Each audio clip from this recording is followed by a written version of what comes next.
오늘 우리에게 주신 하나님의 말씀은 고린도전서 1장 1절에서 3절의 말씀입니다.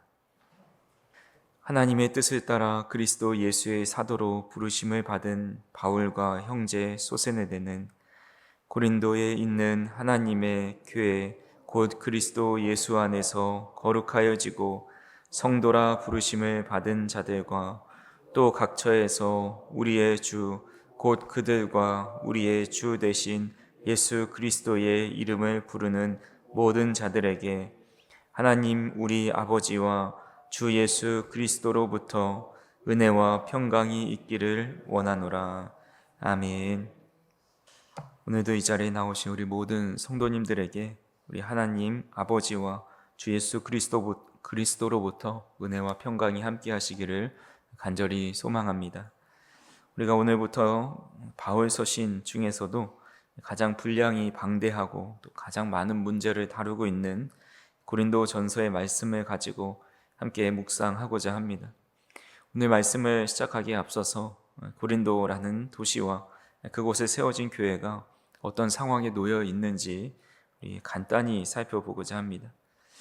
고린도는 그리스 남부에 위치한 항구 도시입니다. 항구 도시이다 보니까 이 동서양의 무역이 교차하는 상업과 교통의 중심지가 되었습니다. 막대한 부가 모여들었고 세계 각지에서 다양한 인종과 철학이 뒤섞이게 됩니다. 문화적으로는 대단히 화려했지만 이면에는 극심한 빈부격차와 타락한 성윤리, 온갖 우상 숭배가 가득했던 곳이 바로 고린도였습니다. 역사적 자료에 따르면 1000여 명이 넘는 여사제, 이방 숭배하는 여사제가 함께 이렇게 음란한 종교 행위를 하는 그런 도시가 바로 고린도 지역의 풍토의 모습이었습니다. 이러한 영적 토양에 바울이 복음을 들고 그것에 복음을 전했고 그 결과 기적처럼 교회가 탄생합니다. 하지만 세상의 한복판에 세워진 이 교회는 혹독한 영적 전쟁을 치르게 되고 많은 문제점이 드러나게 됩니다. 성도들은 특정 지도자를 따르면서 파벌을 일으키게 되었고 또 세상의 법정에서 서로를 고소합니다. 예배의 질서도 무너졌고 심지어 주님이 주신 영적 은사를 자신의 우월감을 뽐내는 그런 도구로 전락시키기도 했습니다. 한마디로 고린도 교회는 상처와 갈등, 또 인간의 욕망으로 얼룩진 문제투성의 공동체라고 할 수가 있습니다. 세계적인 신학자인 고든 피라는 이 목사님이 고린도 전서의 주석에 이 교회의 영적 상태를 이렇게 이야기했습니다. 고린도 교회는 복음이 세상의 문화와 충돌할 때 일어날 수 있는 모든 문제를 보여주는 실험실과 같다. 그들은 세상 속의 교회가 되어야 했지만 도리어 교회 속에 세상이 되고 말았다라고 이야기합니다. 세상 속의 빛과 소금의 역할을 하면서 하나님 안에서 구별된 교회가 되어야 했지만 도리어 교회 안에 또 다른 세상이 펼쳐지고 있는 교회가 바로 고린도 교회라는 겁니다. 그런 면에서 현대 사회와 이 고린도는 매우 닮아 있다고 할 수가 있습니다. 우리는 물질적으로 가장 풍요롭고 또 지식과 정보가 넘쳐나는 시대를 살아가고 있지만 영적으로는 어느 때보다 빈곤하고 분열된 모습으로 서 있는 것을 보게 됩니다. 성공주의와 이기주의 그리고 상대주의라는 이 세상의 가치관이 은연중에 교회 안에도 깊게 뿌리내려 있습니다. 십자가의 고난과 희생이라는 복음의 본질을 흐리게 만들고 또 그것을 더 깊이 묵상하지 않게 만드는 시대입니다. 하지만 이 서신이 우리에게 주는 위로가 있습니다. 바로 바울의 마음과 태도에 있습니다. 바울은 이처럼 망가지고 여러 가지 문제가 있는 교회를 향해서 냉소적으로 대하거나 포기하지 않습니다.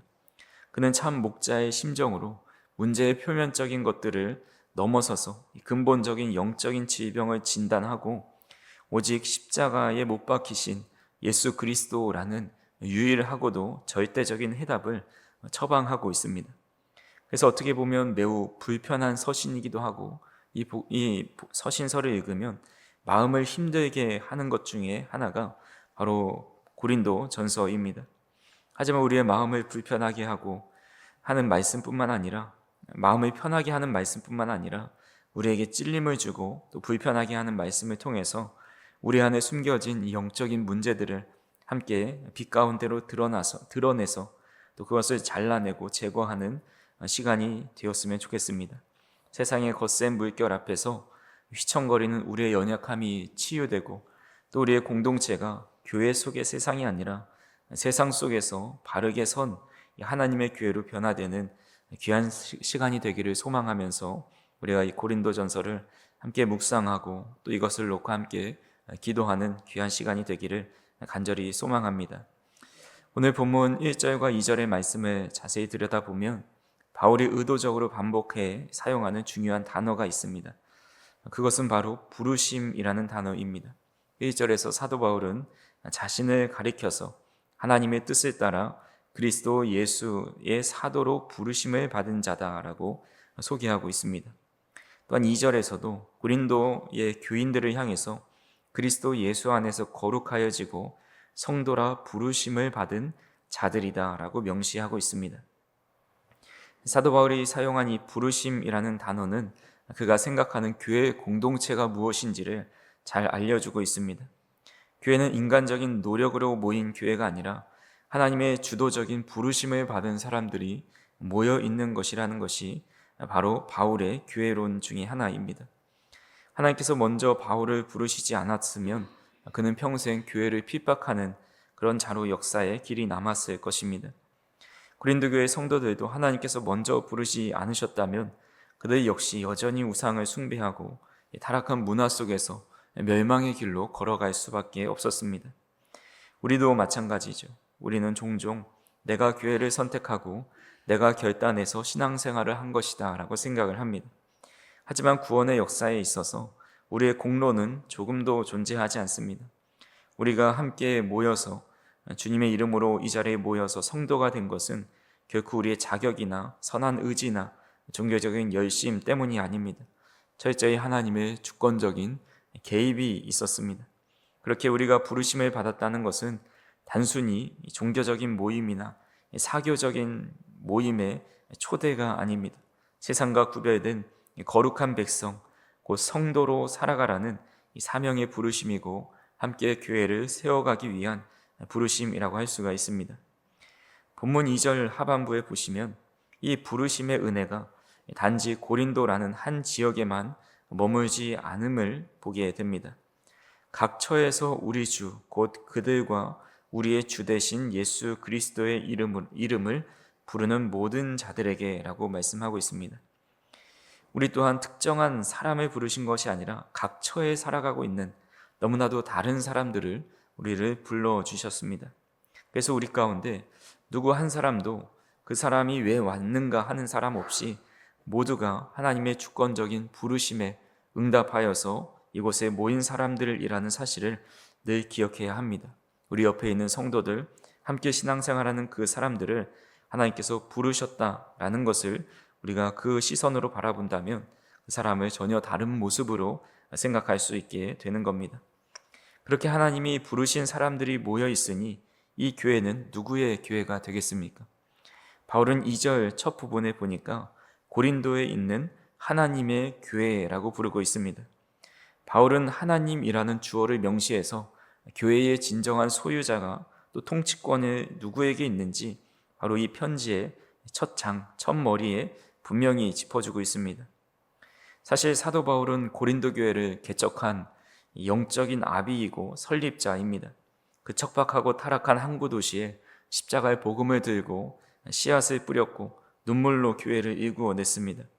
그래서 인간적인 애착이나 본성을 생각해 본다면 무의식적으로라도 나의 교회, 내가 세운 교회 혹은 최소한 우리 교회라는 표현이 나올 법도 합니다. 하지만 바울은 단 한 번도 그가 뿌려놓은 그 피와 헌신을 자신이 세운 교회라고 사사롭게 여기지 않았습니다. 그가 피땀 흘려 교회를 세우고 또 자신의 생명처럼 사랑했지만 그 공동체는 철저히 바울의 것이 아니라 하나님의 교회라는 늘 인식 속에 살아가고 있었다라는 겁니다. 우리는 일상 속에서 너무나도 자연스럽고 당연하게 내 교회, 우리 교회라는 말을 사용합니다. 물론 이것이 나의 소유이고 내가 일구었다고 여겨서 하는 말은 아닐 겁니다. 하지만 그럼에도 불구하고 가끔씩 교회에 드리는 헌신으로 세워진, 자신이 드린 헌신으로 세워진 이 교회라 생각해서 자신의 뜻대로 흘러가지 않으면 분노하고 실망할 때가 있습니다. 그리고 그런 문제로 인해서 교회 안에 끊임없이 갈등이 끊이지 않는 것을 보게 됩니다. 특히 목회자는 이 자신이 섬기는 교회를 자신의 사유물이나 이 업적처럼 여기려는 유혹에 빠지기 쉽습니다. 또한 오랫동안 교회를 섬겨온 헌신적인 성도들은 내가 이 교회를 위해 어떻게 희생했는데, 내가 이 자리를 얼마나 오랜 세월 묵묵히 지켜왔는데 라면서 이 기득권을 내세우기가 쉽습니다. 이런 자기 주장과 인간적인 지분과 권리가 커지는 순간에 교회는 생명력을 잃고 또 세속적인 이익 집단으로 병들어 가는 것을 보게 됩니다. 세상에 어떤 탁월한 목회자나 열심 있는 그리스도인들이라 할지라도 예수님과 교회에 대해 특별한 소유권을 주장할 자격이 전혀 없음을 사도 바울의 교회론을 통해서 깨닫게 됩니다. 그래서 우리가 이 공동체를 향해 온전한 하나님의 교회라는 너무나도 당연한 진리를 내 마음속에 품고 살아갈 수 있기를 간절히 바랍니다.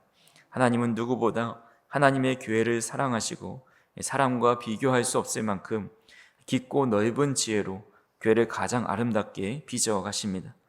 오늘도 우리가 헌신하는 이 모임이 나의 의와 공로를 드러내는 나의 교회가 아니라 하나님의 절대적인 통치와 임재가 머무는 하나님의 교회로 여기면서 하나님이 이루실 역사를 함께 바라보면서 살아갈 수 있는 저와 우리 성도님들이 되기를 간절히 소망합니다.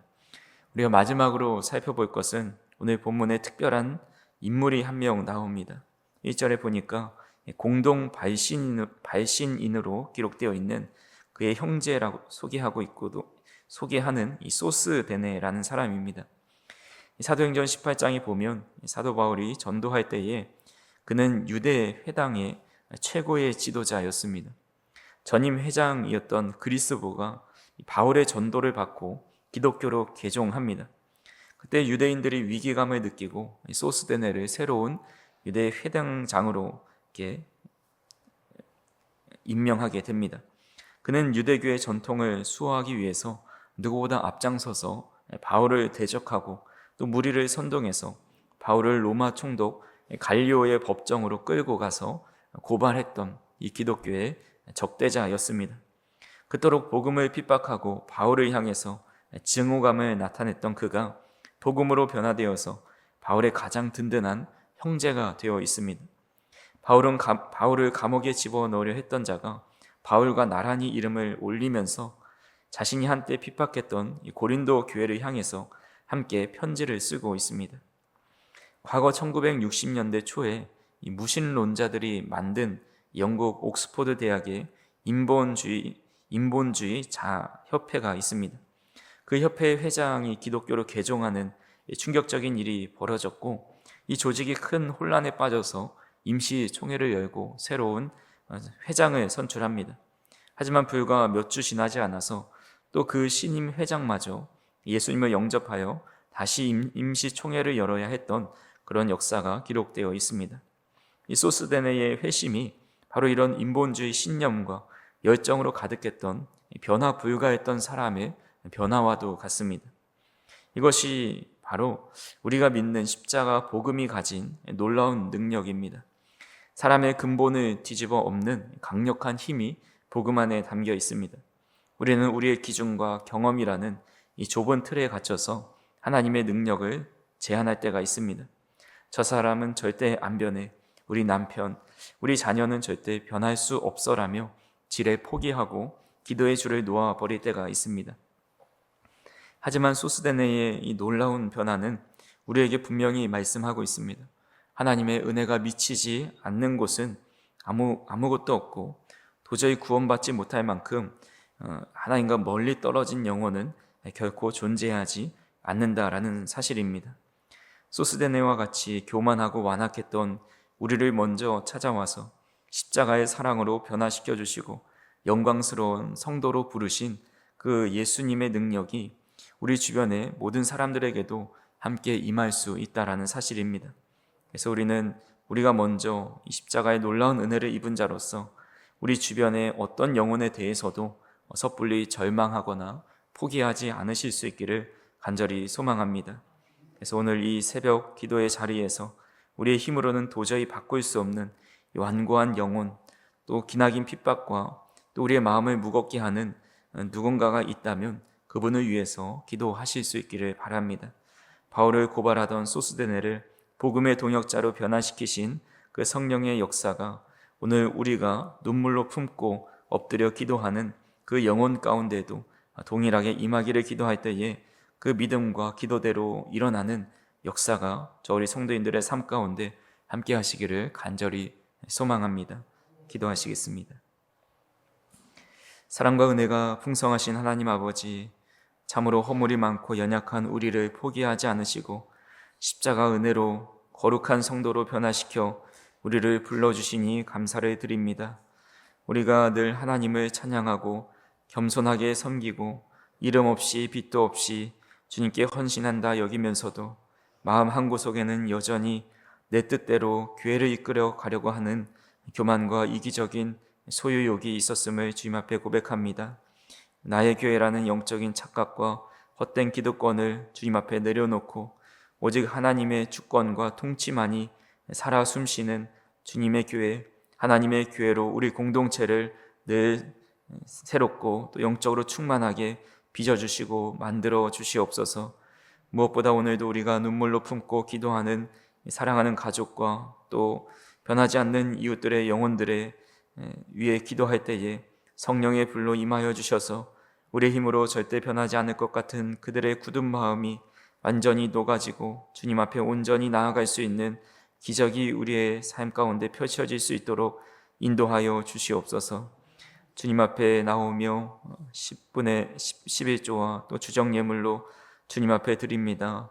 주님께서 이 예물을 기쁘게 받아주시고 특별히 우리 강준수 장로님 늘 하나님께서 은혜 가운데 지켜주시고 인도하여 주셔서 다시 한번 회복되고 일어날 수 있는 역사가 주님 안에 일어날 수 있도록 인도하여 주시옵소서.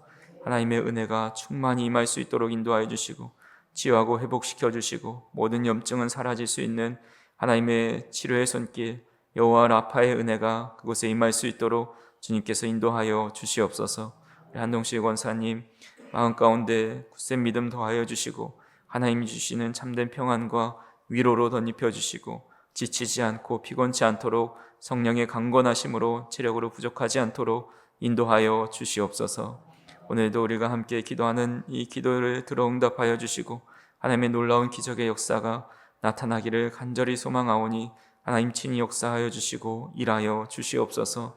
오늘 하루도 우리 모든 성도인들의 치열한 삶의 현장에서 세상 속의 교회가 되어 하나님의 부르심에 합당한 거룩한 빛을 발하며 살아갈 수 있도록 인도하여 주시옵소서. 예수님의 이름으로 기도하옵나이다. 아멘.